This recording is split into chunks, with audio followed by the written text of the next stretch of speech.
Еще вчера все было стабильно. Работа, зарплата, планы на будущее. А сегодня новости о мировых потрясениях, экономическом кризисе, росте цен, сокращениях, падении курса валют. Кажется, что мир вокруг сошел с ума, и ваши сбережения тают на глазах. Знакомо? Экономические перемены – это как шторм в открытом море. Можно ли к нему подготовиться? Можно ли остаться на плаву, когда вокруг бушуют волны? И самое главное, можно ли даже выиграть в этой непростой ситуации? Здравствуйте, меня зовут Бюаджар Абдыкадырова, я эксперт по финансовой грамотности с 30-летним опытом работы.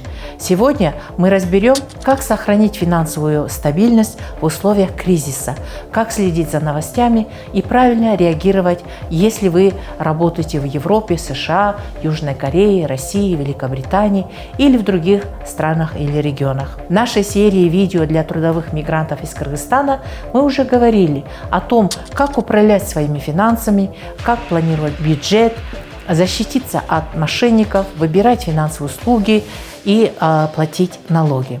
Ссылки на эти видео в описании к ролику. А сегодня мы поднимем, пожалуй, одну из самых актуальных тем – как адаптироваться к экономическим переменам и менять свое финансовое поведение в кризис. Это последнее видео в нашей серии, и оно поможет вам не только выжить в шторм, но и выйти из него сильнее. Напоминаю, что все видео вы можете посмотреть на моем канале.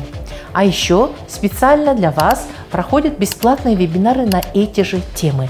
Регистрируйтесь по ссылке в описании к видео. Это уникальная возможность получить бесплатное обучение и задать мне вопросы вживую.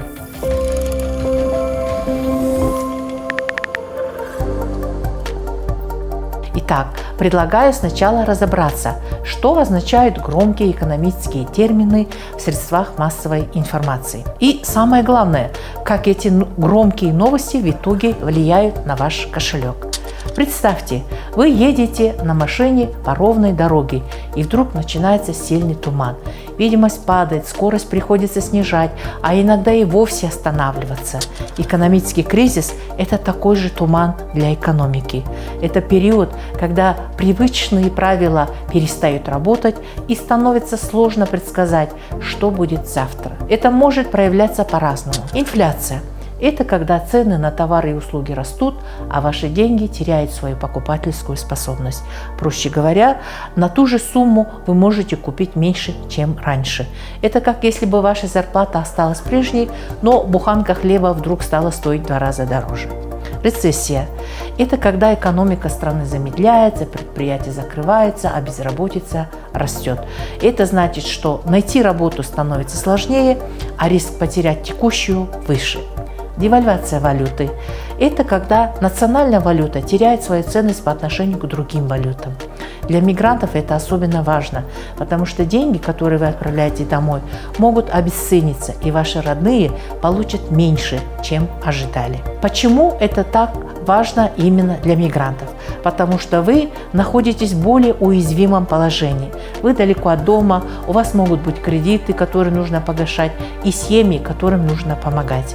Экономический кризис может ударить по вам сильнее, чем по местным жителям. Например, потеря работы. Вы можете оказаться первыми в очереди на увольнение, если компания начнет сокращать штат. Снижение доходов. Ваша зарплата может остаться прежней, но из-за инфляции ее реальная ценность уменьшится. Проблемы с переводами. Из-за девальвации или из-за ограничений на движение капитала отправлять деньги домой может стать сложнее или менее выгодно. Рост расходов, аренда, еда, транспорт – все это может подорожать, съедая большую часть вашего бюджета.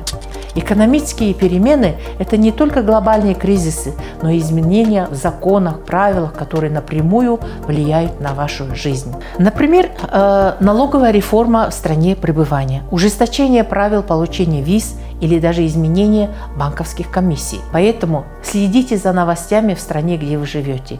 Даже одна поправка в законе может ограничить ваш доступ к вашим деньгам на счете в банке, изменить налоговые обязательства, повлиять на срок вашего пребывания. Так что же делать, когда вы поняли, что ваше финансовое благополучие под угрозой из-за внешних факторов? Обратимся к эксперту, начальнику отдела финансовой грамотности Национального банка Кыргызстана Кубанычу Мусуралиеву. В первую очередь не нужно паниковать и предпринимать крайних мер, пока вы не выясните все обстоятельства. Быть может, что вы найдете способ адаптироваться к финансовому кризису. Особенно актуальными в период финансового кризиса являются вопросы страхования и своевременных выплат налогов. Ведь если вы рассчитываете на какую-то государственную помощь, то необходимо пройти проверку на своевременность выплат налогов. Страхование в период финансового кризиса также является хорошим инструментом для снижения финансовых рисков. Необходимость или наличие сбережений также являются актуальными в период кризиса, либо повышение цен.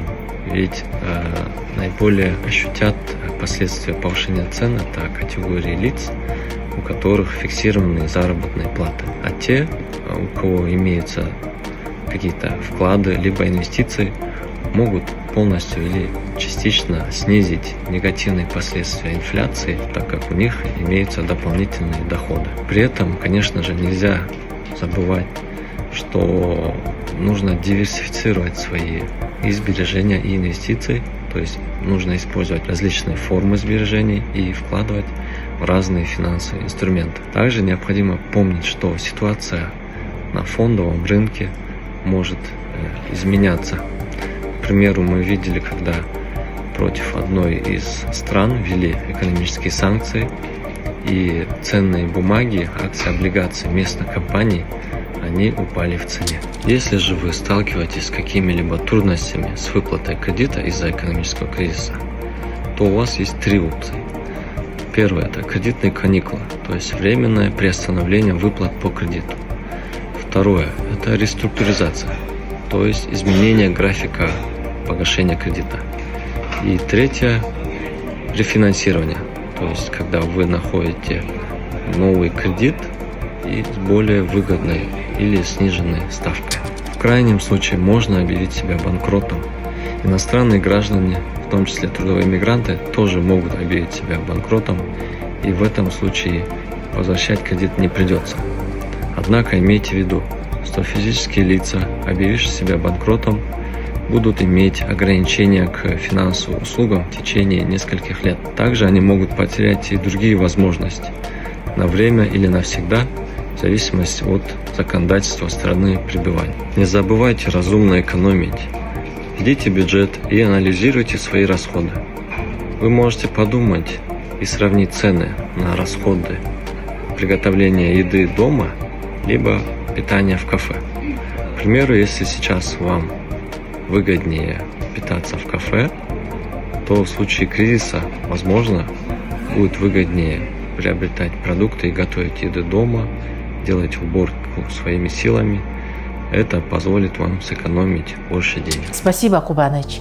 Я же повторю те же советы, что и в первом видео. Мигранты должны знать контакты посольств и консульств Кыргызстана, читать все инструкции, понимать разницу в культуре, знать язык страны миграции хотя бы на базовом уровне. И давайте подытожим, как же адаптировать свое поведение при наступлении кризиса. Не паникуйте, не предпринимайте крайних мер, пока не изучите все обстоятельства и возможности.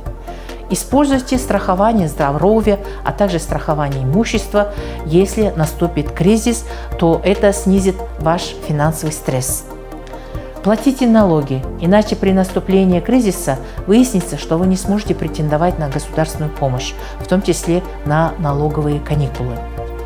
Делайте сбережения и инвестиции, они могут защитить от воздействия инфляции, но при этом диверсифицируйте свои финансовые риски, вкладывая свои деньги в разные формы сбережений и инвестиций. В условиях кризиса правительства могут ввести ограничения на снятие денег с банковских счетов или установить обменные курсы валют, которые будут сильно отличаться от рыночных курсов. Также ценные бумаги, включая самые надежные, могут потерять в цене или вообще оказаться замороженными. Не берите кредиты, по которым кредитор имеет право повысить процентную ставку, потому что в условиях кризиса это ударит вас по карману. читайте внимательно договор при получении кредита. Если не можете вовремя и полностью вносить платежи по кредиту, нужно просить: во-первых, кредитные каникулы, временное приостановление погашения кредита. Во-вторых, реструктуризацию, то есть изменить график погашения. В-третьих, рефинансирование, получить новый кредит с процентной ставкой пониже. В крайнем случае можно объявить себя банкротом, но помните, что тогда потеряете доступ к финансовым услугам и другим возможностям в будущем. Пересмотрите некоторые ваши привычки. В условиях кризиса, скорее всего, вам будет выгоднее самим выполнять какие-то домашние дела, например, готовить еду дома. Слежение за новостями становится особенно актуальным в условиях кризиса.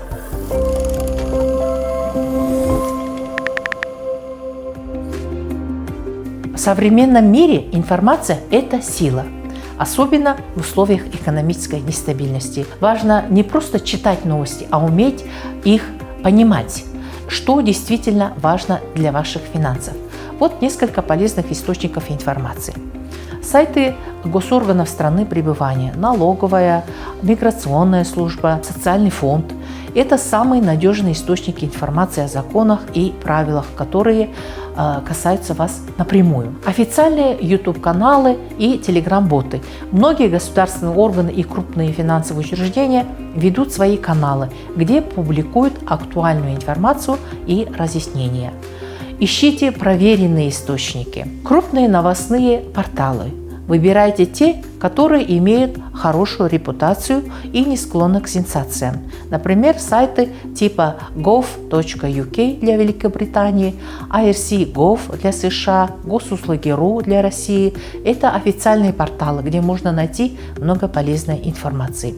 Мой совет для вас – создайте чек-лист новостей. Проверяйте хотя бы раз в неделю, изменились ли цены, что с курсом валют, что говорят о занятости в вашей сфере, есть ли сокращение или наоборот открываются новые вакансии.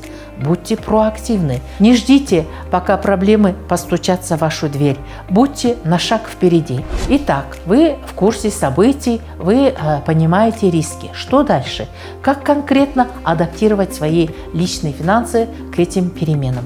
Вот 5 ключевых шагов. Посчитайте свои расходы. Когда денег стало меньше, важно понять, на что вы их тратите. Уберите все, что не нужно. Платные подписки, дорогие развлечения, покупки просто так. Даже небольшая экономия уже хорошо. Чем меньше тратите, тем больше остается на важное. Подумайте, как заработать больше. Попробуйте найти подработку. Учитесь новому, может, другой профессии или полезным навыкам. Сейчас особенно ценятся люди, которые умеют делать несколько дел. Может быть, это как раз то время, чтобы подтянуть свои навыки по какому-то языку или освоить работу в интернете. Начните откладывать деньги, даже если это всего $10 в месяц. Это уже начало.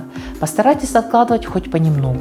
Такая подушка безопасности поможет, если вы потеряете работу или появятся неожиданные траты.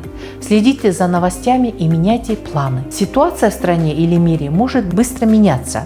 Если видите, что что-то пошло не так, подумайте, как подстроиться. Может, стоит пока не покупать дорогую вещь или отложить вложения. Финансовые планы надо иногда менять. Это нормально.